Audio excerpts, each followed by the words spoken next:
Good morning.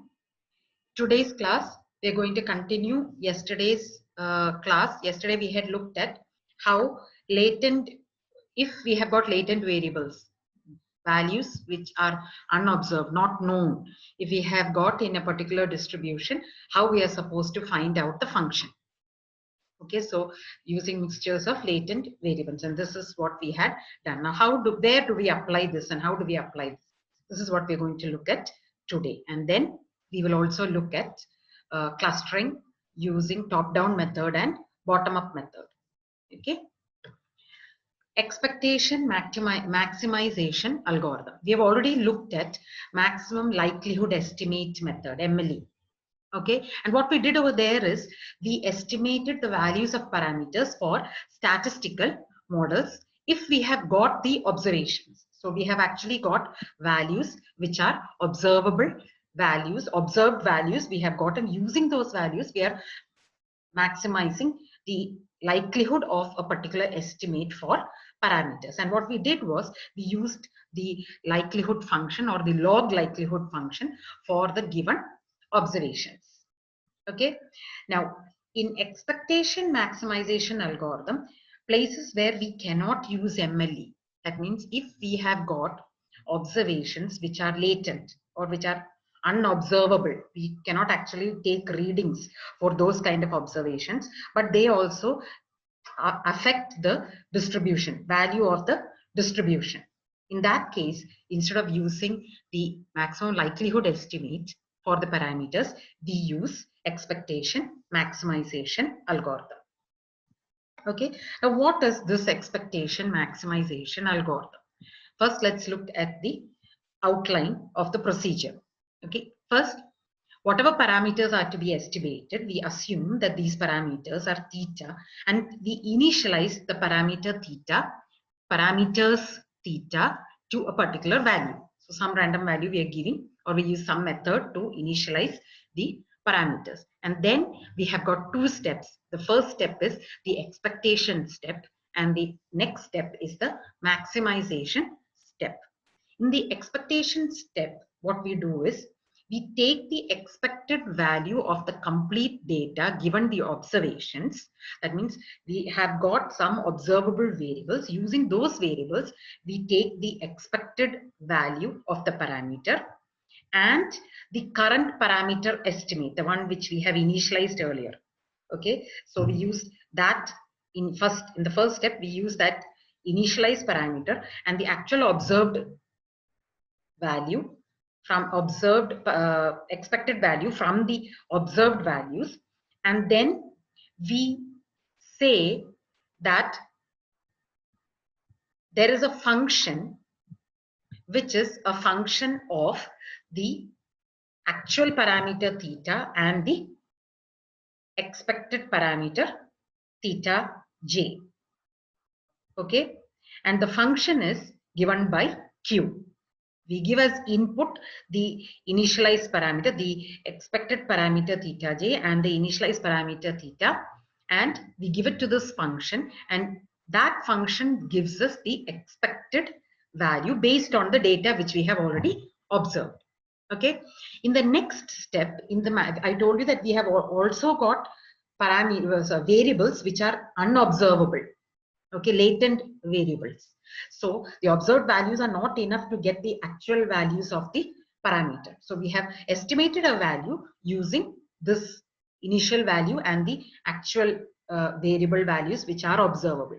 Okay, with a function called q. Okay, now the next step is to maximize the function q so that the value theta will be very close to what we actually need. So we find the value theta which maximizes the function q. So we do these steps iteratively, change the value of theta, and then try to find out what is the actual value theta that is required. And how do we do that? For each value theta that we get after the expectation and maximization step, we put the values of the parameters into the log likelihood function and check whether it converges. So after a particular step, we got a particular value for the parameters, And the next time after doing all the changes, if there are no changes in the parameter values, then they converge, right? So that is the final value of our parameters. This is our expectation maximization procedure. Okay, we're going to look at an example now. Okay, in a Gaussian mixture, okay, if our actual function are Gaussian mixtures, then finding the maximum likelihood estimate by taking derivatives of the log likelihood function with respect to the parameters, that is, to find out the estimates of the parameters, we need to find out the derivatives of the log likelihood function, and simultaneously we have to solve the equations, okay, because there are multiple functions, okay, because it's a mixture of functions. This is nearly impossible. To find out both of these things and then solve the equation to find the parameters is almost impossible. That is why for Gaussian mixtures, we use expectation maximization algorithm to solve this problem. How it is used? Let us assume that we have got n observations and all are numerical values. Okay, n observations of a numerical variable called x. Okay, so we have x is equal to x1, x2, etc. xn. Okay, and this variable is a mixture of normal distributions. Okay, so just like yesterday's class we saw, if we have got a mixture of normal distributions in one variable itself, then our actual function will be equal to pi1 f1 plus pi2 x2 f2 plus etc. pi k fk of x, where pi1, pi2, pi k, etc. pi k are all variable weighted parameters of these functions, and they must be some value greater than 0, but the sum of all these pi values must be equal to 1. That is what we looked at yesterday. And because we are assuming that it is a normal distribution, our fi of x will be equal to 1 divided by sigma square root 2 pi e raised to minus x minus mu the whole square divided by 2 sigma square. Okay, and since we have got k normal distributions, we will have k such normal functions with different values of sigma, mu, and in our case pi also, because they are the weight of the function. Okay, so the problem is, in case we have got k normal distributions, the using maximum expectation function, what we're trying to find out is the values of mu1, sigma 1, mu I, sigma I, and pi I for the k functions. Okay, let's assume that we have got the set of parameters mu I, sigma I, pi I for I is equal to 1 to k, because we have k functions. Okay, so all that set of parameters is theta in our maximum expectation maximization function problem. Okay, and the log likelihood function, this we have seen earlier, log likelihood function is log of fx1 plus log of fx plus etc. log of fxn. So each function you find the log of that particular function, and because we have got the weighted value pi 1, that will also be added to this summation. Okay, now this is the function to which, after I estimate the values of the parameters, I will put the values inside this and find out what is the log likelihood function.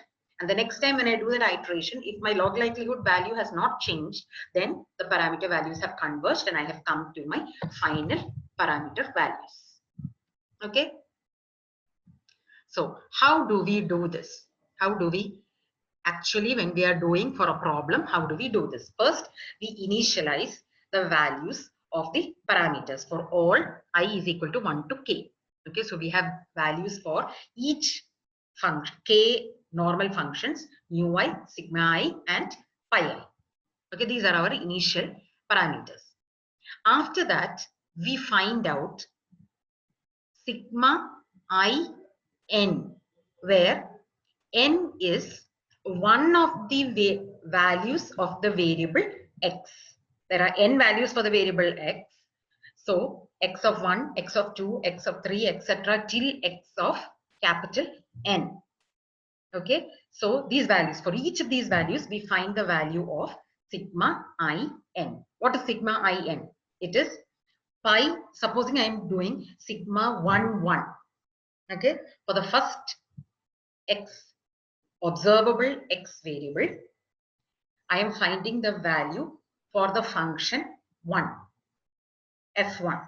Okay, then my value of sigma 1, 1 will be equal to pi 1 into f1 of x1 divided by, we are finding the average. So pi 1 f1 x1 plus pi 2 f2 x1 plus pi 3 f3 x1 plus etc. pi k fk x1. So for the first variable, I have found out the value of sigma. It's an averaged, weighted average value.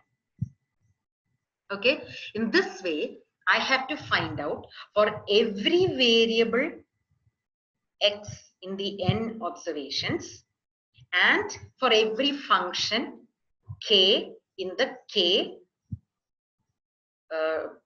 mixture of functions. Okay, so the sigma I of n you have to find for all the n variables and k functions. Once that is done, the sum of all these values n of I is equal to sum of all the sigma values.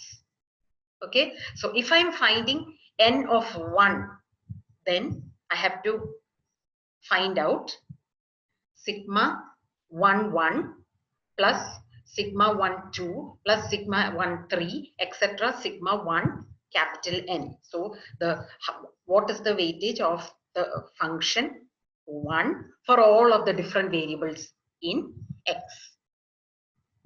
Okay, that is N.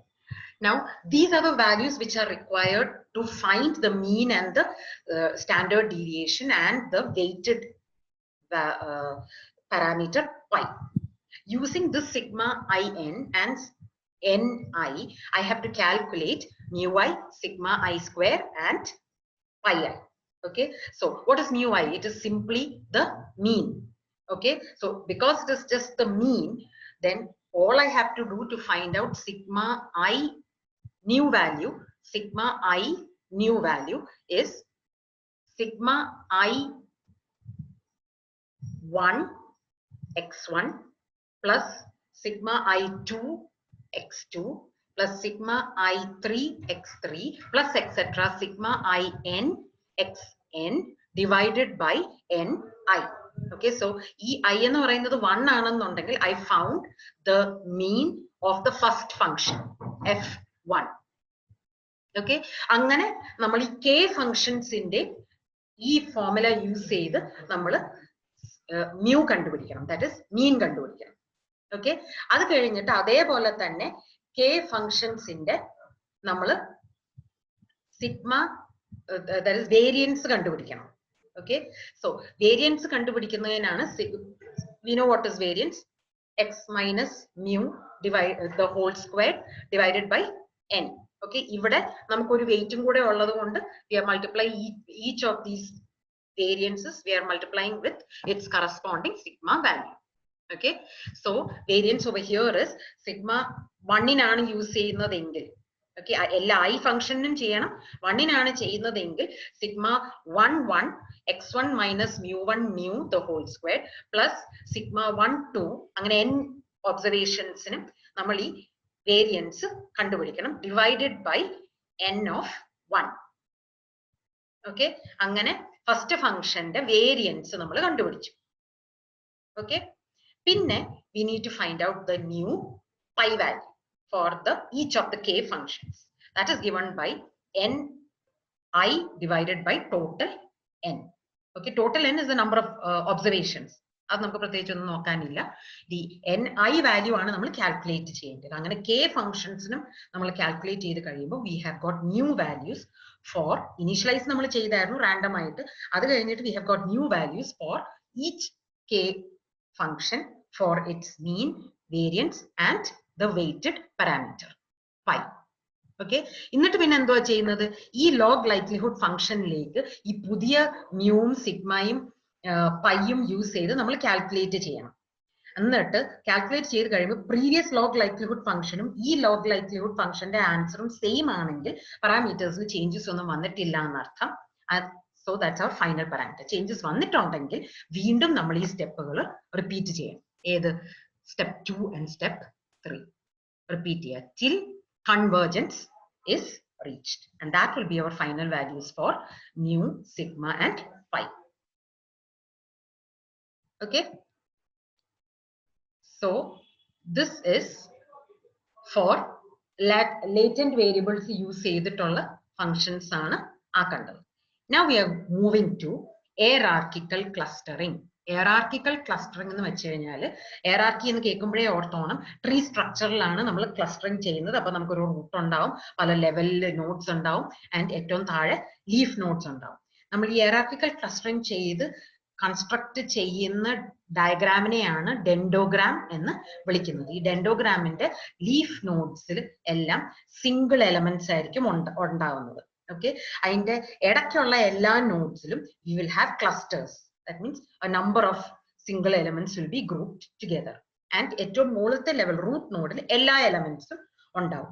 As we move further away from the leaf nodes, distance കൂടിക്കൊണ്ടിരിക്കുവായിരിക്കും. ക്ലസ്റ്ററുകൾ തമ്മിലുള്ള distance കൂടിക്കൊണ്ടിരിക്കും. Okay, so what is hierarchical clustering? It builds a hierarchy of clusters in a given data set. ഒരു tree സ്ട്രക്ചറിൽ ഒരു hierarchy of clusters create ചെയ്യും. Clusters at each level of the hierarchy are created by merging clusters at the next lower level. അപ്പോൾ leaf നോഡിലുള്ള ഒന്നിൽ കൂടുതൽ leaf nodes cluster ചെയ്യുമ്പോഴാണ് നമ്മൾ അതിന്റെ തൊട്ട് മുകളിലുള്ള എലമെന്റ്സ് നമുക്ക് കിട്ടുന്നത്. ഓക്കെ, നോഡുകൾ കിട്ടുന്നത്. ഈ ലീഫ് നോഡിന് മുകളിലുള്ളതിനെ വീണ്ടും ക്ലസ്റ്റർ ചെയ്ത് ഗ്രൂപ്പ് ചെയ്ത് കഴിഞ്ഞാൽ അതിന്റെ മുകളിലുള്ള ലെവൽസിലുള്ള നോഡ്സിനെ ആയിരിക്കും നമുക്ക് കിട്ടുന്നത്. At the lowest level, each cluster contains a single observation. ഒരു എലമെന്റ് മാത്രമേ ഉണ്ടാവും. See, this is easier to explain over here. ഇത് നോക്കുവാണെന്നുണ്ടെങ്കിൽ ഏറ്റവും താഴെ നമുക്ക് സിംഗിൾ എലമെന്റ്സ് മാത്രമേ ഉള്ളൂ. അതിന്റെ തൊട്ട് മുകളിലത്തെ ലെവൽ എന്ന് പറഞ്ഞു കഴിഞ്ഞാൽ ഈ ലീഫ് നോഡ്സിലുള്ള രണ്ടെണ്ണത്തിനെ ക്ലബ് ചെയ്തിരിക്കുന്നതാണ് തൊട്ട് മുകളിലത്തെ ലെവൽ. അതിന്റെ മുകളിലത്തെ ലെവലിൽ നോക്കുമ്പോഴത്തേനും നമുക്ക് ഈ തൊട്ട് താഴെയുള്ള ലെവലുകളും ഏറ്റവും താഴെയുള്ള ലെവലുകളും കൂടെ ക്ലബ് ചെയ്തിരിക്കുന്നതാണ് മുകളിലത്തേത് കാണുന്നത്. ഏറ്റവും മുകളിലുള്ളത് എല്ലാ 5 എലമെന്റ്സും നമുക്ക് ഒന്നിച്ച് കിടക്കുന്നതാണ് നമ്മുടെ ഏറ്റവും മുകളിലുള്ള റൂട്ട് എന്ന് പറയുന്നത്. Okay, and distance is depicted by the distance. Level കൂടുന്നതിനനുസരിച്ച് ഡിസ്റ്റൻസും കൂടും. Okay, okay. Now at the highest level there is only one cluster containing all of the data. Two clusters are merged based on the measure of dissimilarity. ഇന്നലെ class എടുത്തപ്പോൾ ഞാൻ പറഞ്ഞായിരുന്നു cluster എന്ന് പറയുന്നതിന്റെ എലമെന്റ്സിന്റെ intra cluster, that's ഒരു ക്ലസ്റ്ററിന്റെ അകത്തുള്ള എലമെന്റ്സിന്റെ തമ്മിലുള്ള dissimilarity must be less compared to the dissimilarity of the elements outside the cluster. Intercluster similarity must be less than the intra-cluster similarity. Okay. ഇനി ഡെൻഡോഗ്രാംസ് എന്താണെന്ന് ഞാൻ പറഞ്ഞു.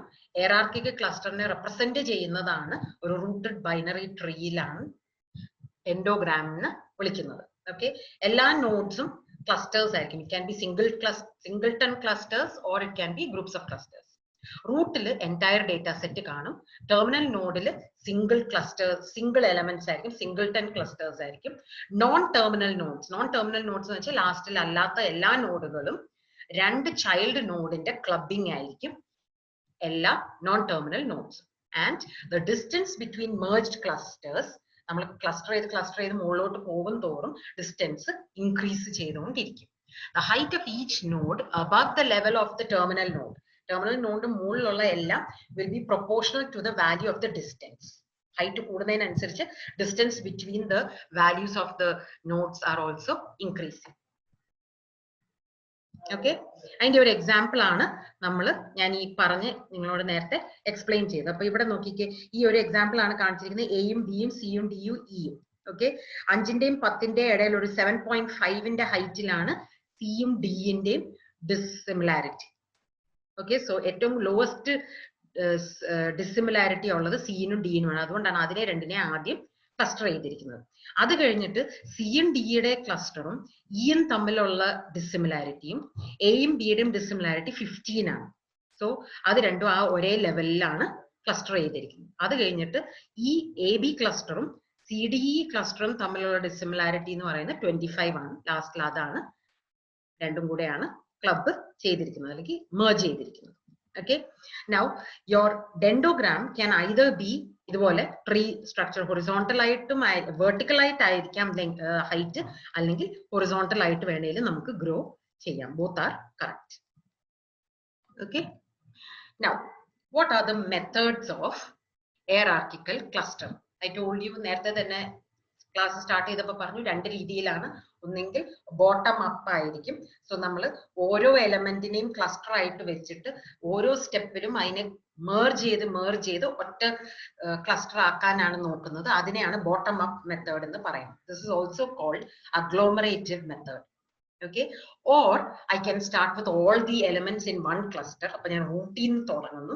എന്നിട്ട് ഓരോ സ്റ്റെപ്പിലും ഏത് പോയിന്റിലാണ് ഡിവൈഡ് ചെയ്യേണ്ടതെന്ന് തീരുമാനിച്ച് ഞാൻ ഡിവൈഡ് ചെയ്ത് സിംഗിൾട്ടൺ ക്ലസ്റ്റർ ആകുന്നിടം വരെ ഡിവൈഡ് ചെയ്ത് പോകും. That is called division method. Okay, both methods are used.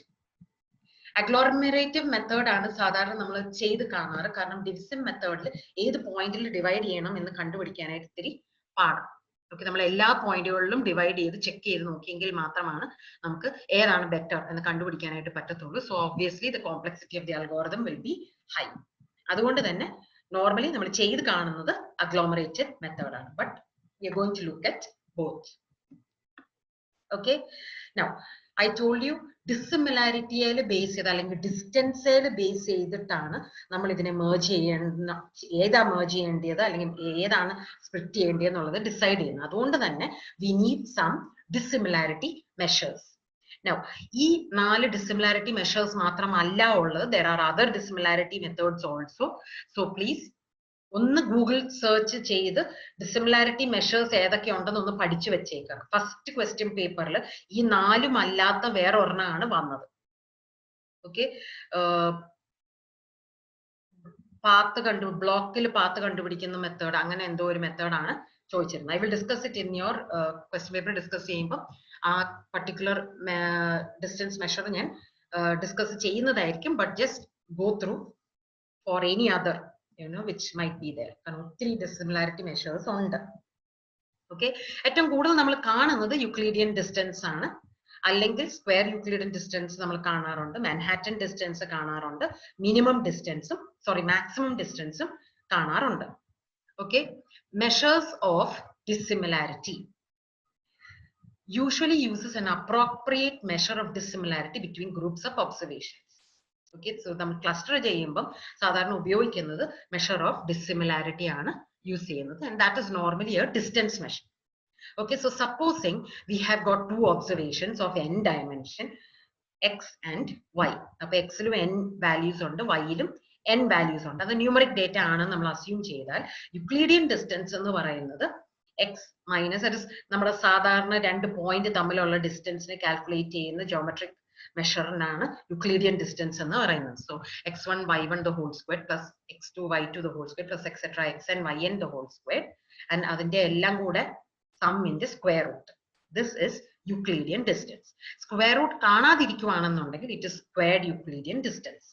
Okay, പിന്നെ Manhattan distance absolute value of the differences of each element in the vector ആണ്. Okay, so there is no square or anything like that, just the absolute value. And if you are finding maximum distance, ഈ ഓരോ എലമെന്റിന്റെ absolute വാല്യൂയുടെ maximum, അതാണ് maximum distance. You can use any of these method. ഒന്നും question പേപ്പറിൽ പറഞ്ഞിട്ടില്ലെങ്കിൽ ഉപയോഗിക്കേണ്ടത് Euclidean distance ആണ്. Okay, because Euclidean distance is our default distance measure. 2 point തമ്മിലുള്ള ഡിസ്റ്റൻസ് കണ്ടുപിടിക്കാനായിട്ട്. ഓക്കെ, എന്തെങ്കിലും സ്പെസിഫിക് ആയിട്ട് പറഞ്ഞിട്ടുണ്ടെങ്കിൽ അത് നിങ്ങൾ മാറ്റി ഉപയോഗിക്കുക. Okay, now that is for numeric values. Now supposing നമ്മുടെ വാല്യൂ ന്യൂമറിക് അല്ല എന്ന് വിചാരിക്കുക. അപ്പൊ എങ്ങനെ ഡിസ്റ്റൻസ് കണ്ടുപിടിക്കും? വേരിയബിൾ ന്യൂമറിക് അല്ലെങ്കിൽ, സോ ഫോർ എക്സാമ്പിൾ ഇവിടെ we can use Levenshtein distance use ചെയ്യാം. Levenshtein distance is normally used for finding the distance between 2 words. Character ആയിട്ടുള്ള ഒരു ക്യാരക്ടേഴ്സ് ഉള്ള ഒരു സ്ട്രിങ്ങിനെയാണ് വേർഡ്സ് എന്ന് പറയുന്നത്. വളരെ സിമ്പിൾ ആണ്. ഒരു വാക്കും മറ്റേ വാക്കും തമ്മിലുള്ള ഡിഫറൻസ് കണ്ടുപിടിക്കാനായിട്ട് എത്ര ക്യാരക്ടേഴ്സ് മാറ്റിയാലാണ് ഒരു വാക്കും മറ്റേ വാക്കും സെയിം ആകുന്നത് എന്നുള്ളതാണ് നമ്മൾ ചെക്ക് ചെയ്യുന്നത്. അതാണ് അതിന്റെ ഡിസ്റ്റൻസ്. ഇവിടെ ഒരു എക്സാമ്പിൾ കാണിച്ചിട്ടുണ്ട്, kitchen and sitting. Okay, kitchen എന്ന വാക്കിനോട് സിറ്റിംഗ് എന്ന വാക്ക് ഈക്വൽ ആകണമെന്നുണ്ടെങ്കിൽ 1 by 1 ക്യാരക്ടേഴ്സ് ചെക്ക് ചെയ്ത് നോക്കിക്കഴിഞ്ഞാൽ ആദ്യത്തെ character is K in kitten and the first character in sitting is S. ഇത് രണ്ടും സെയിം അല്ല. സോ എസിനെ K ആയിട്ട് ഞാൻ കൺവേർട്ട് ചെയ്തെങ്കിൽ ആദ്യത്തെ ക്യാരക്ടർ സെയിം ആകും. Okay, so 1 change has come over. അപ്പൊ ആ കൗണ്ട് അവിടെ വെക്കുക 1. ഓക്കെ, പിന്നത്തേത് ഐയും ഐയും സെയിം ആണ്, ടിയും ടിയും സെയിം ആണ്, ടിയും ടിയും സെയിം ആണ്. അടുത്തത് കിറ്റന്റെ ഇയും സിറ്റിങ്ങിന്റെ ഐയും. സോ ഈ ഇയും ഐയും സെയിം ആകണമെങ്കിൽ I have to substitute the E for I. Okay, അപ്പോഴാണ് ഇത് സെയിം ആകത്തുള്ളൂ. So another substitution, count 2. Okay, അടുത്ത നോക്കിക്കഴിഞ്ഞാൽ എന്നും എന്നും സെയിം ആണ്, കിറ്റൻ അതോടെ നിർത്തിയിരുക. ഓക്കെ, പക്ഷെ സിറ്റിങ്ങിന് അടുത്തൊരു വാക്കുണ്ട്. സോ ഒരു ക്യാരക്ടർ ഇവിടെ ഇൻസേർട്ട് ചെയ്യണം. So count 3. Okay, so 3 changes character wise നടത്തിയെങ്കിൽ മാത്രമാണ് കിറ്റനെയും സിറ്റിങ്ങിനെയും സെയിം ആക്കാനായിട്ട് നമുക്ക് പറ്റത്തുള്ളൂ. Okay, so the distance over here is 3. Okay, now this can be modified and used in images and many other things. കാരണം images ഒക്കെ പിക്സൽസ് ആയിട്ടാണ് നമ്മൾ സ്റ്റോർ ചെയ്യുന്നത്. സോ അതൊക്കെ നമുക്ക് യൂസ് ചെയ്ത് നമുക്ക് ഈ ഡിസ്റ്റൻസ് മെഷർ നോൺ ന്യൂമറിക് വാല്യൂസിന് യൂസ് ചെയ്യാനായിട്ട് കഴിയും. ചെറിയ മോഡിഫിക്കേഷൻസ് വെച്ചിട്ട് ഈ ലെവൻസ്റ്റൈൻ ഡിസ്റ്റൻസിനെ നമുക്ക് നോൺ ന്യൂമറിക് വാല്യൂസിന് യൂസ് ചെയ്യാനായിട്ട് കഴിയും. Okay, now we are going to look at measures of distance between groups of data points. ഇത് വളരെ ഇമ്പോർട്ടന്റ് ആണ്. പല ക്വസ്റ്റ്യൻ പേപ്പേഴ്സിലും ഇതിന്റെ ക്വസ്റ്റ്യൻസ് വന്നിട്ടുണ്ട്. ഓർത്തിരിക്കേണ്ടത് എന്താണ് ഡിസ്റ്റൻസ്, എങ്ങനെയാണ് ഡിസ്റ്റൻസ് മെഷർ കാൽക്കുലേറ്റ് ചെയ്യേണ്ടത് for a group of data points. Okay, അത് ഒരു മാക്സിമം ആണ് കാൽക്കുലേറ്റ് ചെയ്തെങ്കിൽ it is a particular type of clustering. Minimum ആണ് കാൽക്കുലേറ്റ് ചെയ്യുന്നെങ്കിൽ it is another type of clustering. Average ആണ് കാൽക്കുലേറ്റ് ചെയ്യുന്നെങ്കിൽ it's another type of clustering. അതാണ് നമ്മൾ ഓർത്തിരിക്കേണ്ടത്. Okay, so right now I am going to use all distances are Euclidean distances. Okay, അപ്പം നമുക്ക് ഇവിടെ 2 ഗ്രൂപ്പ് ഓഫ് ഒബ്സർവേഷൻസ് ഉണ്ട്, എയും ബിയും. Okay, and let us assume that ഈ എക്കകത്തും ബിക്കകത്തും ഉള്ള 2 ആർബിട്രറി ഡേറ്റ പോയിന്റ്സ് ആണ് എക്സും വൈയും.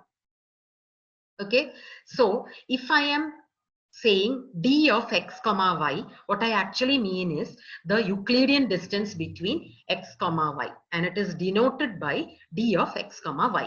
And if I am saying d of a comma b, അതിന്റെ അർത്ഥം ആ ഹോൾ ഗ്രൂപ്പിന്റെ അകത്തുള്ള എല്ലാ ഡേറ്റ പോയിന്റ്സിന്റെയും എന്തെങ്കിലും ഒരു മാക്സിമോ മിനിമോ ആവറേജോ എന്തെങ്കിലും ഒക്കെ കണ്ടുപിടിച്ചിട്ട് കിട്ടുന്ന ഡിസ്റ്റൻസിനെയാണ് ഡിസ്റ്റൻസ് ബിറ്റ്വീൻ ദ ഗ്രൂപ്പ്സ് എന്ന് പറയുന്നത്. Okay, I hope you understood. d of x comma y എന്ന് പറയുവാണെങ്കിൽ ഒരു point in one group and the point in another group, അത് തമ്മിലുള്ള ഡിസ്റ്റൻസിനെയാണ് d of x comma y എന്ന് പറയുന്നത്. എന്നാൽ d of a comma b എന്ന് ഞാൻ പറയുവാണെങ്കിൽ the distance of the group of elements in A to the group of elements in B എന്നാണ് ഞാൻ ഉദ്ദേശിക്കുന്നത്. Okay, so now let us look at what is distance of A comma B. Okay, distance of A comma B പല രീതിയിൽ calculate ചെയ്യാം. If I am finding the distance of A comma B by finding the maximum of the distance of the individual points between A and B. Okay, so എൻ്റെ എക്കകത്ത് എയും ബിയും 2, ഈ particular example നോക്കുവാണെങ്കിൽ A ഗ്രൂപ്പിന്റെ അത് എയും ബിയും ഉണ്ട്, ബി ഗ്രൂപ്പിന്റെ അത് സിയും ഡിയും ഇയും ഉണ്ട്.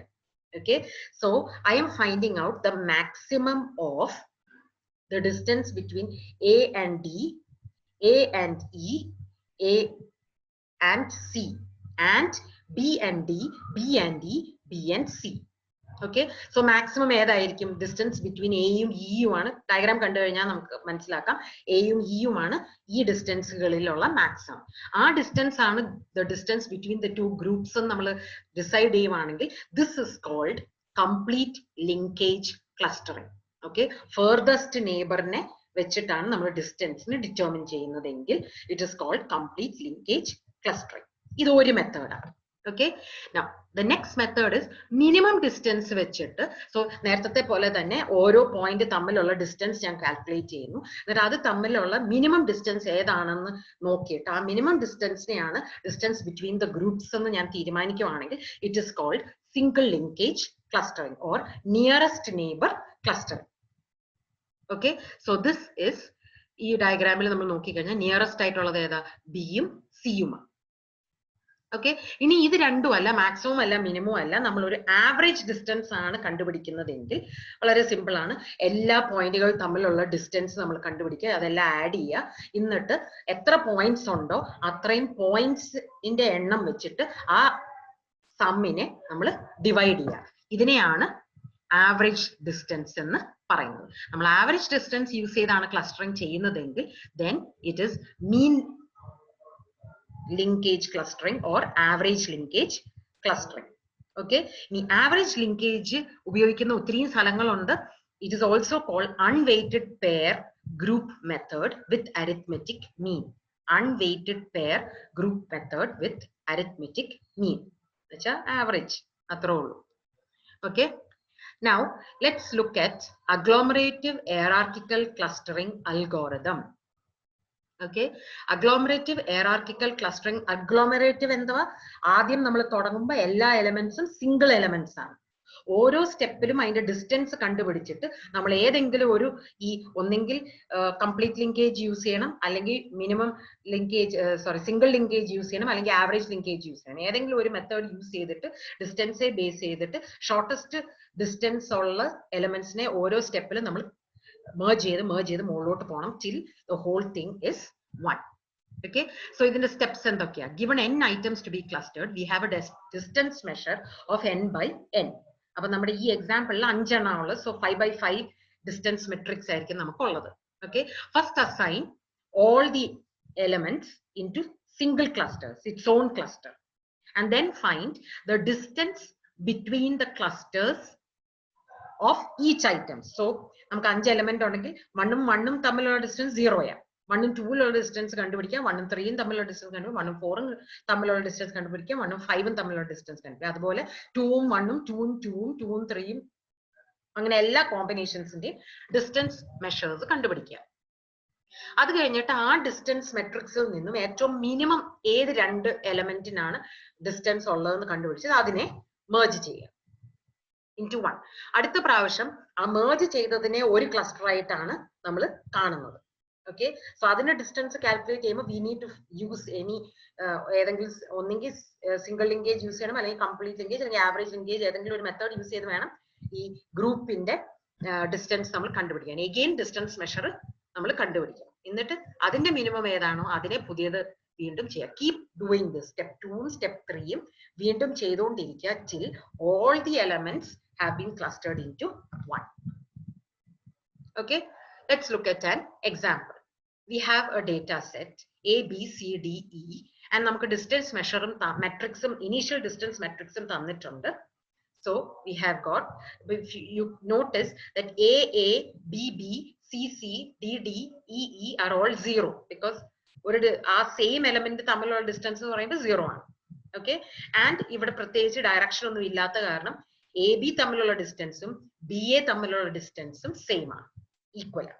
Okay, so initially we have all the elements of the cluster as single clusters, agglomerative ആയതുകൊണ്ട്. അടുത്തത് നമ്മൾ എന്തുവാ നോക്കുന്നത്? ഈ ഡിസ്റ്റൻസ് മെട്രിക്സ് നോക്കുക. ഏറ്റവും മിനിമം ഏതാണ്? 2 ആണ് ഏറ്റവും minimum.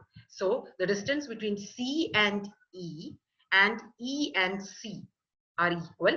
Those two are the minimum distance. So first we merge C and E. So then we have got second set of clusters are A, B, D, C and E. Okay. ഇനി നമ്മൾ എന്തുവാ ചെയ്യേണ്ടത്? C, E യും ആ ഗ്രൂപ്പും എയും തമ്മിലുള്ള distance കണ്ടുപിടിക്കുക, സിയും ഇയും ബിയും തമ്മിലുള്ള ഡിസ്റ്റൻസ് കണ്ടുപിടിക്കുക, സിഇയും ഡിയും തമ്മിലുള്ള ഡിസ്റ്റൻസ് കണ്ടുപിടിക്കുക. അതാണല്ലോ പുതിയ ക്ലസ്റ്റർ. ബാക്കി എല്ലാത്തിന്റെ ഡിസ്റ്റൻസ് ഓൾറെഡി നമുക്ക് ഇതിന്റെ അകത്ത് ഉണ്ട്. അപ്പൊ എന്ത് മെത്തേഡ് യൂസ് ചെയ്താൽ അവര് മാക്സിമം ആണ് യൂസ് ചെയ്തിരുന്നത്. So we are using complete linkage over here. Okay, so distance of CE to A എന്ന് പറയുമ്പോൾ simply distance of CA, സിയും എയും തമ്മിലുള്ള ഡിസ്റ്റൻസ്, ഇയും എയും തമ്മിലുള്ള ഡിസ്റ്റൻസ് ആൻഡ് അതിന്റെ മാക്സിമം. സോ ഇവിടെ നമ്മൾ നോക്കിക്കഴിഞ്ഞാൽ ഈ ഇനീഷ്യലി തന്നിരിക്കുന്നത് നോക്കിക്കഴിഞ്ഞാൽ സിയും എയും തമ്മിലുള്ള ഡിസ്റ്റൻസ് 3 ആണ്. ഓക്കെ, ഇയും എയും തമ്മിലുള്ള ഡിസ്റ്റൻസ് 11 ആണ്. ഇതിന്റെ മാക്സിമം നോക്കുവാണെങ്കിൽ നമുക്ക് ഡിസ്റ്റൻസ് 11 ആയിട്ട് കിട്ടും. അങ്ങനെ തന്നെ സിഇയും ബിയും തമ്മിലും കാണണം, സിഇയും ഡിയും തമ്മിൽ കാണണം. സോ 10ഉം 9ഉം നമുക്ക് കിട്ടും. Now we can create the new distance matrix with A, B, D and CE. A, B, D to each other നമുക്ക് ഓൾറെഡി നേരത്തെ ഇതിൽ നിന്നും നമുക്ക് ഡിസ്റ്റൻസ് അറിയാം. സോ അത് അങ്ങോട്ട് റീപ്ലേസ് ചെയ്താൽ മാത്രം മതി. Okay, CE and each of A, B and D നമ്മൾ ഇവിടെ കണ്ടുപിടിച്ചിട്ടുണ്ട് കംപ്ലീറ്റ് ലിങ്കേജ് യൂസ് ചെയ്ത്. സോ അതിവിടെ സബ്സ്റ്റിറ്റ്യൂട്ട് ചെയ്യാം. ഇതിൻ്റെ അകത്ത് ഏറ്റവും മിനിമം ഏതാ? 5 ആണ് ഏറ്റവും minimum. Okay, so now what does that mean? It means that CEയും സോറി 5 അല്ലേ, ഡിയും ബിയും ഡിയും ബിയും തമ്മിലുള്ള ഡിസ്റ്റൻസ് ആണ് ഏറ്റവും കുറവ്. സോ അടുത്ത പ്രാവശ്യം ഡിയും ബിയും നമ്മൾ ഒരു ക്ലസ്റ്റർ ആക്കുന്നു. Okay, so now our new cluster is A B D CE. അപ്പൊ നേരത്തെ ചെയ്ത പോലെ തന്നെ ബി ഡിയും സിഇയും തമ്മിലുള്ള ഡിസ്റ്റൻസും ബി ഡിയും എയും തമ്മിലുള്ള ഡിസ്റ്റൻസും നമ്മൾ കണ്ടുപിടിക്കണം. ഓക്കെ, നേരത്തെ ചെയ്ത പോലെ തന്നെ കംപ്ലീറ്റ് ലിങ്കേജ് യൂസ് ചെയ്ത് നമ്മൾ മാക്സിമം വാല്യൂ ഏതാണെന്ന് നോക്കി we found out the values of the distance. ഇനി പുതിയ ഡിസ്റ്റൻസ് മെട്രിക്സ് നമ്മൾ എടുക്കുകയാണെന്നുണ്ടെങ്കിൽ ഇതാണ് നമ്മുടെ പുതിയ ഡിസ്റ്റൻസ് മെട്രിക്സ്. ഈ വാല്യൂസ് നമ്മൾ സബ്സ്റ്റിറ്റ്യൂട്ട് ചെയ്യുക. എ ടു എ എത്രയാണെന്നുള്ളത് നേരത്തെ ഇതിൽ നമുക്കുണ്ട്, 0 ആണ്. Okay, A to B D ഇവിടെ കണ്ടുപിടിച്ചിട്ടുണ്ട്, it is 9. A to C E നേരത്തെ പഴയതിൽ നമ്മൾ ഇവിടെ നമ്മൾ കണ്ടുപിടിച്ചു, A to C E was 11. Okay, so A to C E 11. Okay, അങ്ങനെ B D to C D ആണ്, പിന്നെ നമ്മൾ യൂസ് ചെയ്യുന്നത്. സോ ഈ മെട്രിക്സ് നമ്മൾ കംപ്ലീറ്റ് ആയി. ഇനി ഇതിൻ്റെ അകത്തെ മിനിമം ഏതാ? ഇതിൻ്റെ അകത്തെ മിനിമം എന്ന് പറയുന്നത് എയും ബി ഡിയും തമ്മിലുള്ളതാണ് minimum, 9. So now we have 2 clusters. ABD is one cluster and CE is the other cluster. ഇനി ഇത് രണ്ടും തമ്മിലുള്ള ഡിസ്റ്റൻസ് നമ്മൾ കണ്ടുപിടിക്കുമ്പോൾ 11 ആണ് distance and there is only these two. So ഇതിനെയാണ് നമ്മൾ ജോയിൻ ചെയ്യേണ്ടത്. അപ്പൊ ഇതൊക്കെ വെച്ചിട്ട് നമ്മൾ ഡെൻഡോഗ്രാം വരയ്ക്കുമ്പോൾ ആദ്യം ഇനീഷ്യലി CE ജോയിൻ ചെയ്തത് ഏത് ഡിസ്റ്റൻസിലാ? 2 ആയിരുന്നു അതിന്റെ ഡിസ്റ്റൻസ്. അത് കഴിഞ്ഞിട്ട് ബിയും ഡിയും minimum distance was at 5. So അത് നമ്മൾ അവിടെ ജോയിൻ ചെയ്തു. പിന്നെ എയും ബി ഡിയും നമ്മൾ ഡിസ്റ്റൻസ് വാസ് 9. 9ലാണ് നമ്മൾ ഈ 2 ക്ലസ്റ്റേഴ്സിനെ മെർജ് ചെയ്തത്. ഓക്കെ, ലാസ്റ്റ്ലി എ ബി ഡിയും സിയും നമ്മൾ മെർജ് ചെയ്ത് 11 ആണ്. So this is the height at which those two final merging is done, and this is our dendrogram using agglomerative method for this particular set of data. Okay, ഇനി നമുക്ക് divisive hierarchical clustering എങ്ങനെയാണ് use ചെയ്യുന്നത്? This is the Diana algorithm. ഈ Diana algorithm അവർ use ചെയ്തിരിക്കുന്നത് average distancing ആണ് use ചെയ്തിരിക്കുന്നത്. Okay, so let's look at what is happening. First, ആദ്യം നമ്മൾ നേരത്തെ ഞാൻ പറഞ്ഞായിരുന്നു ഡിവിസിവ് അൽഗോരിതത്തിൽ നമ്മൾ എന്തുവാ ചെയ്യുന്നത്? എപ്പോഴും ആദ്യത്തെ സ്റ്റെപ്പിൽ എല്ലാ എലിമെന്റ്സും ഒരു ക്ലസ്റ്ററിലാണ് എന്നാണ് നമ്മൾ തീരുമാനിക്കുന്നത്, ഡിസൈഡ് ചെയ്യുന്നത്. എന്നിട്ട് ആ ഓരോ എലമെന്റും മറ്റുള്ള എലമെന്റ്സ് തമ്മിലുള്ള ഡിസ്റ്റൻസ് എന്താണെന്ന് കണ്ടുപിടിച്ചിട്ട് ഏത് എലമെന്റ് ആണോ farthest away from all the other elements അതിനെയാണ് ഫസ്റ്റ് നമ്മൾ സെപ്പറേറ്റ് ചെയ്യേണ്ടത്. അന്നേരം 2 ക്ലസ്റ്റർ ആയി കഴിയുമ്പോഴത്തേനും നമ്മൾ ചെയ്യേണ്ടത് ഈ ഫസ്റ്റ് ക്ലസ്റ്ററിന്റെ അകത്തെ ഒരു പെർട്ടിക്കുലർ എലമെന്റ് എടുത്തിട്ട് okay the distance between all the elements inside that particular cluster minus the distance between this point and all the elements in other clusters. Okay, ഇങ്ങനെ ചെയ്ത് ഇത് തമ്മിൽ എക്സിന്റെ distance from all the other clusters നമ്മൾ നോക്കുന്നു. Okay, and wherever the distance is greater than 0, greater than 0 ആണെങ്കിൽ നമ്മൾ കൂടുതലാണ് ഡിസ്റ്റൻസ് എങ്കിൽ നമ്മൾ അതിനെ മാറ്റുന്നു, മറ്റേ ക്ലസ്റ്ററിലേക്ക് മാറ്റുന്നു. ലെസ് ദാൻ 0 ആണെന്നുണ്ടെങ്കിൽ നമ്മൾ അതിനെ മാറ്റുന്നില്ല. ഇതാണ് നമ്മുടെ algorithm എന്ന് പറയും. ഇത് iteratively നമ്മൾ ചെയ്തുകൊണ്ടിരിക്കുകയാണ്. Okay, so just let's look at the algorithm, general algorithm. Okay, suppose that cluster C, initially one cluster only, so C1 is going to be split into Ci and Cj. Split ചെയ്യാൻ പോകുന്നതേ ഉള്ളൂ, നമ്മളിപ്പോ split ചെയ്തിട്ടില്ല, എവിടെ split ചെയ്യണമെന്നാ തീരുമാനിക്കേണ്ടത്. Okay, so ഇവിടെ ചെയ്യുന്നത് Ci-യിലേക്ക് ആദ്യം ആ ഫുൾ ക്ലസ്റ്റർ കൊടുക്കുക. അപ്പൊ Cj empty ആണ്. എന്നിട്ട് Ci-യിലുള്ള ഓരോ ഓബ്ജക്റ്റിനെയും 1 by 1 എടുക്കണം. എന്നിട്ട് ആദ്യത്തെ ഐറ്ററേഷനിൽ compute the average distance of X to all other objects. അപ്പൊ ഇപ്പൊ ഒരു ക്ലസ്റ്ററേ ഉള്ളൂ, അതുകൊണ്ട് ആ പോയിന്റും ബാക്കി എല്ലാ പോയിന്റുകളും തമ്മിലുള്ള ഡിസ്റ്റൻസ് നമ്മൾ കണ്ടുപിടിച്ചു. ഓക്കെ, എന്നിട്ട് ഏറ്റവും ഫാർ ആയിട്ടുള്ളത് ഏതാണോ അതിനെയാണ് നമ്മൾ മൂവ് ചെയ്യേണ്ടത്. അത് അവിടെ നിൽക്കട്ടെ. For all other iterations, okay, first ഐറ്ററേഷന് മാത്രമാണ് ആ സെയിം ക്ലസ്റ്ററുള്ള എല്ലാ ഡിസ്റ്റൻസ് കണ്ടുപിടിക്കുക. ബാക്കി എല്ലാ ഐറ്ററേഷൻസിനും നമുക്ക് 2 ക്ലസ്റ്റേഴ്സ് ഉണ്ടാവും.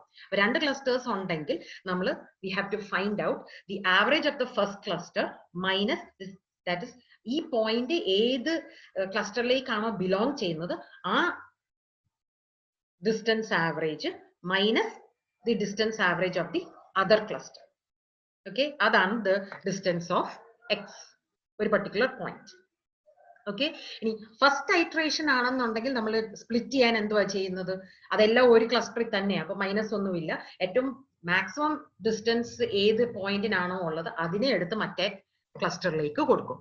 ഓക്കെ, ബാക്കി എല്ലാ കേസുകളിലും നമ്മൾ ഈ dx കണ്ടുപിടിച്ചല്ലോ, ഈ dx കണ്ടുപിടിച്ചതിനനുസരിച്ച് ഗ്രേറ്റർ ദാൻ 0 ആണെങ്കിൽ അതിനെ മറ്റേ ക്ലസ്റ്ററിലേക്ക് മാറ്റും. ലെസ് ദാൻ 0 ആണെങ്കിൽ നെഗറ്റീവ് ആണെന്നുണ്ടെങ്കിൽ for the remaining I just find an object x Ci for which dx is the largest. That is, if dx is greater than 0 then you move. അല്ലെങ്കിൽ 3b യും 4b യും വീണ്ടും ചെയ്തുകൊണ്ടിരുന്ന, അപ്പൊ change ഒന്നും വേണ്ട എന്നാ, until any point is there which has got a dx greater than 0. അങ്ങനെ ആ എല്ലാ പോയിന്റും ചെയ്ത് കഴിഞ്ഞു കഴിയുമ്പോഴത്തേനും we will have C1 split into Ci and Cj. Okay, അപ്പൊ നമുക്ക് ഇതിങ്ങനെ ഐറ്ററേറ്റീവ് ആയിട്ട് ചെയ്തുകൊണ്ട് അടുത്ത പ്രാവശ്യം ഈ Ci-യുടെ ആവറേജ് ഡിസ്റ്റൻസും Cj-യുടെ ആവറേജ് ഡിസ്റ്റൻസും കണ്ടുപിടിച്ചിട്ട് അതിന്റെ ലാർജസ്റ്റ് ആവറേജ് ഡിസ്റ്റൻസ്, കുറച്ച് നമ്പർ ഓഫ് പോയിന്റ്സേ ഉള്ളൂ പക്ഷെ വലിയ ഡിസ്റ്റൻസിലാണ് ക്ലസ്റ്റർ ഇരിക്കുന്നതെങ്കിൽ അതിനെയാണ് അടുത്ത സ്പ്ലിറ്റിന് വേണ്ടി എടുക്കുന്നത്. എന്നിട്ട് ഈ സ്റ്റെപ്പ് 1 to 5 വീണ്ടും നമ്മൾ അതിനെ ഒരു ക്ലസ്റ്റർ ആയിട്ട് കണ്ടിട്ട് അതിന്റെ എവിടെ ഡിവൈഡ് ചെയ്യണമെന്നാണ് നോക്കുന്നത്. അങ്ങനെ we keep on doing till all the clusters have got single elements in its cluster. അപ്പൊ നമ്മൾ റൂട്ട് ചെയ്യുന്ന എല്ലാ എലമെന്റിൽ നിന്നും തുടങ്ങി ഡിവൈഡ് ചെയ്ത് സിംഗിൾ ലീഫ് നോഡ്സിലേക്ക് എത്തി. Okay, let's look at an example. Okay, അപ്പോൾ നേരത്തെ കാണിച്ച എക്സാമ്പിൾ തന്നെയാണ്, ബട്ട് ഇവിടെ ഇപ്പം we are going to use the divisive method. Diana algorithm ആണ് യൂസ് ചെയ്യാൻ പോകുന്നത്. ആൻഡ് നമ്മൾ യൂസ് ചെയ്യുന്ന മെഷർ എന്ന് പറയുന്നത് മീൻ linkage, average linkage ആണ് യൂസ് ചെയ്യുന്നത്. Okay, so initially C1 has got all the elements A, B, C, D and E. Okay, so Ci lake C1 ഇട്ടു, Cj empty ആണ്, Cj empty ആണ്. Okay, so first step to divide it into the clusters we need to find out ഓരോ പോയിന്റിന്റെ average distance, average dissimilarity കണ്ടുപിടിക്കണം. So A ആദ്യം നമുക്ക് എടുക്കാം. Okay, A ആദ്യം നമ്മൾ എടുക്കുകയാണെന്നുണ്ടെങ്കിൽ നമ്മൾ എന്തോ കണ്ടുപിടിക്കേണ്ടത്, distance of A to B, that is എന്തോ 9, distance of A to C is 3, distance of A to D is 6 and distance of A to E is 11. So 9 plus 3 plus 6 plus 11 divided by 4, that is 7.25. അങ്ങനെ തന്നെ dissimilarity of B യും C യും D യും E യും കണ്ടുപിടിക്കണം. So dissimilarity of B എന്ന് പറയുന്നത് 9 plus 7 plus 5 plus 10 divided by 4, and C is 3 plus 7 plus 9 plus 2 divided by 4. D is 6 plus 5 plus 9 plus 8 divided by 4, and E is 11 plus 10 plus 2 plus 8 divided by 4. അങ്ങനെ ആ ഡിസ്റ്റൻസുകൾ എല്ലാം നമ്മൾ calculate ചെയ്യുവാണെങ്കിൽ average dissimilarity of B is 7.75, C is 5.25, D is 7, E is 7.75. Okay, ഇനി നമ്മുടെ എല്ലാത്തിന്റെയും dissimilarity നമ്മൾ കണ്ടുപിടിച്ചു. ഇതിന്റെ മാക്സിമം ഏതാ? Okay, we are using complete linkage. So ഇതിന്റെ maximum ഏതാ? ഒന്നെങ്കിൽ ബി അല്ലെങ്കിൽ ഇ, രണ്ടിലും 7.75. സോ ഏതെങ്കിലും ഒരെണ്ണം. Let's take the first value B ഇനെ നമ്മൾ സി ജെയിലേക്ക് മാറ്റി. ഇപ്പൊ നമുക്ക് രണ്ട് ക്ലസ്റ്റേഴ്സ് ഉണ്ട്. One cluster has got A, C, D, E, and the other cluster has got B. Okay, ഇനി അടുത്ത നമ്മൾ എന്തുവാ ചെയ്യേണ്ടത്? ഈ സെക്കൻഡ് ഐറ്ററേഷനിൽ നമ്മൾ ആദ്യത്തെ ക്ലസ്റ്ററും ഫസ്റ്റ് ക്ലസ്റ്ററും ഈ ബി നമ്മൾ മാറ്റി വെച്ചല്ലോ, ആ ബിയും രണ്ട് ക്ലസ്റ്റേഴ്സ് ആണ്. ഈ ഓരോ പോയിന്റും in the first cluster. First ക്ലസ്റ്ററിൽ ബി ഒഴിച്ച് ബാക്കി എല്ലാം ഉണ്ട്, A, C, D and E. അതിന്റെ എല്ലാത്തിന്റെയും ആവറേജ് ഡിസ്റ്റൻസ് കണ്ടുപിടിക്കണം. ഓക്കെ, മിനിമം കണ്ടുപിടിക്കണം, കമ്പാരിറ്റീവ്. സോ അവിടെ എന്തോ നമ്മൾ ചെയ്യുന്നത്, എ നമ്മൾ എടുക്കുകയാണെന്നുണ്ടെങ്കിൽ the distance of A to C, A to D, A to E, ഇതിനെല്ലാം ആഡ് ചെയ്ത് divided by 3 minus the distance of A to B. കാരണം മറ്റേ ക്ലസ്റ്ററിൽ ബി മാത്രമേ ഉള്ളൂ. ഓക്കെ, സോ അങ്ങനെ ഡി എ കണ്ടുപിടിച്ചു. ദാറ്റ് ഇസ് കാൽക്കുലേറ്റ് ചെയ്ത് കഴിയുമ്പോൾ ഇറ്റ് ഇസ് -2.33. ഇതേപോലെ തന്നെ D C, C with all the elements in the first cluster and minus the elements in the second cluster. D with all the elements in the first cluster minus the element in the second cluster. E with all the elements in the first cluster minus the element in the second cluster. Okay, ഇത് കണ്ടുപിടിക്കുകയാണെന്നുണ്ടെങ്കിൽ we have got greater than 0 ഒരു value മാത്രമേ ഉള്ളൂ, that is the element D. So അടുത്ത സ്റ്റെപ്പിൽ ഈ D നെയും കൂടെ CJ യിലേക്ക് നമ്മൾ മാറ്റുന്നു. Okay, so now we have got ACE and BD as two clusters. Okay, വീണ്ടും തേർഡ് ഐറ്ററേഷനിൽ നമ്മൾ എന്തുവാ ചെയ്യുന്നത്, ഈ ഫസ്റ്റ് എയും സിയും ഇയും and the other two elements തമ്മിലുള്ള ഡിസ്റ്റൻസ് കണ്ടുപിടിക്കും using the same method of finding the distance for each point. And here we see all the elements are negative. അപ്പൊ ഒന്നും നമുക്ക് മാറ്റണ്ട. സോ ആദ്യത്തെ ക്ലസ്റ്ററിംഗ് കഴിഞ്ഞപ്പം what we have decided is one first സ്റ്റെപ്പിൽ A B C D E ഒരു ഗ്രൂപ്പിലായിരുന്നു. Second step, we have got two clusters now. One cluster is BD and the other cluster is ACE. Okay, ini ACE യുടെ ഡിസ്റ്റൻസും BD യുടെ ഡിസ്റ്റൻസും നമ്മൾ calculate ചെയ്യും. So അവിടെ നമ്മൾ complete linkage ആയി use ചെയ്യുന്നത്. അങ്ങനെ ചെക്ക് ചെയ്യുമ്പോൾ we have got that CI first ക്ലസ്റ്ററിന്റെ, that is ACE ക്ലസ്റ്ററിന്റെ ഡിസ്റ്റൻസ് is 11 and BD ക്ലസ്റ്ററിന്റെ ഡിസ്റ്റൻസ് is 5. സോ കൂടുതൽ ഡയമീറ്റർ ഏതിനാ ഉള്ളത്, ആദ്യത്തെ ക്ലസ്റ്ററിന്. അതുകൊണ്ട് അതിനെയാണ് ഇനി അടുത്തതായിട്ട് ഞാൻ ക്ലസ്റ്റർ ആയിട്ട് എടുക്കുന്നത്. എന്നിട്ട് അതിനെ എങ്ങനെ ഡിവൈഡ് ചെയ്യണം എന്ന് ഞാൻ ഈ സെയിം സ്റ്റെപ്സ് യൂസ് ചെയ്ത് തീരുമാനിക്കും. Okay, this keeps repeating till all the elements are in single clusters. So ഇവിടെ വെച്ചിട്ട് ഇത് നിർത്തുവാണ്, പക്ഷെ ഇതിങ്ങനെ കണ്ടിന്യൂ ചെയ്താണ് നമ്മൾ ഫൈനൽ ക്ലസ്റ്റേഴ്സിലേക്ക് എത്തുന്നത്. Okay, with this I'm going to stop today's class. In the next class we will look at density based clustering. I hope you have understood today's class. ചെയ്തു നോക്കുക, എന്തെങ്കിലും സംശയങ്ങൾ ഉണ്ടെങ്കിൽ ചോദിക്കുക. Bye.